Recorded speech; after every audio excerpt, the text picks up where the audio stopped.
मित्रांनो, लोम काळत वीज तारा आणखी किती लोकांचा बळी घेणार? महाराष्ट्रभर या बातम्या चालू असतात, पण अजून कोणीही अतिशय गांभीर्याने या विषयाकडे पाहून राहिलं नाही. अपघात होतात, बातम्या येतात, जातात. हे चक्र अव्याहत चालू आहे, पण थांबून नाही राहिलं. आणि लोंबकाळ तारा ह्या केवळ सबस्टँडर्ड कामाचं अपत्य आहे.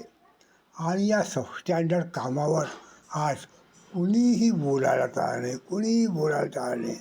No Badi is ready to talk against government and electric supply company.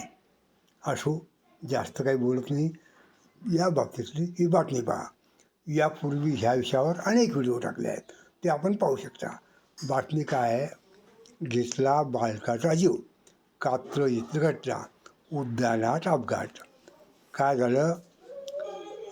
ही घटना अशी आहे की धनकवडी कात्रज कोंडवा बाह्यवळण रस्त्यावरील ओमकार सोसायटीत खेळताना गार्डनमध्ये गेला असता तिथे लोंबकळणाऱ्या उच्च दाब वीज वाहिनीचा धक्का लागून गंभीर जखमी झालेल्या 14 वर्षाच्या मुलाचा रविवारी सकाळी मृत्यू झाला.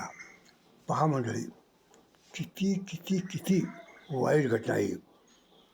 आणि त्याच्यावर कळस म्हणजे ही घटना घडून आठवडा उलटून गेला तरीही याकडे कुणी डुंकून पाहिलं नाही. जखमी अवस्थेत असताना ऋषिकेशची सारी चौकशीही कोणी केली नाही. मात्र ऋषिकेशच्या मृत्यूमुळे धोकादायक, असुरक्षित, उच्च उच्चदाब वीज वाहिन्यांचा प्रश्न ऐरणीवर आला. म्हणजे वीज अपघात झाल्याशिवाय nobody is going to give attention to all these substandard works. असो, myself Ramdas Khandagale, retired Chief Engineer and National Safety Commission member.